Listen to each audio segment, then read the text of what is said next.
கொல்லங்கோடு பத்ரகாளி அம்மன் ஆலயத்தில் பச்சிளம் குழந்தைகளுக்கான வரலாற்று சிறப்புமிக்க தூக்க நேர்ச்சி விழா வெகு விமர்சையாக நடைபெற்று வருகிறது. கன்னியாகுமரி மாவட்டம் கொல்லங்கோட்டில் உள்ள பத்ரகாளி அம்மன் திருக்கோவிலில் பங்குனி மாதம் பரணி நட்சத்திரத்தில் தூக்க நேர்ச்சி விழா நடைபெறுவது வழக்கம். இந்நிலையில் இந்த ஆண்டிற்கான விழா கடந்த 13ஆம் தேதி கொடியேற்றத்துடன் தொடங்கியது. முக்கிய நிகழ்ச்சியான தூக்க நேர்ச்சி விழா இன்று கோலாகலமாக நடைபெற்று வருகிறது. இன்று தொடங்கிய இந்த தூக்க நேர்ச்சை நாளை காலை வரை தொடர்ந்து நடைபெறுகிறது. நேர்ச்சைக்கு கொடுத்த பச்சிளம் குழந்தைகளை தூக்கக்காரர்கள் கையில் வைத்துக்கொண்டு நீரில் தேரில் அந்தரத்தில் தொங்கியபடி கோவிலை சுற்றி வலம் வரும் காட்சி காண்போரை மெய்சிலிர்க்க வைத்தது.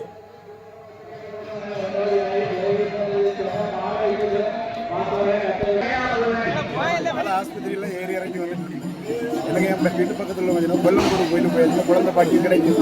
இளநி வாங்கிட்டு போகணும். இளநி வாங்கிட்டு பூஜை பண்ணி தருவாங்க, கிடைக்கும். நான் அந்த மாதிரி கொண்டு வந்து கொடுத்தேன்.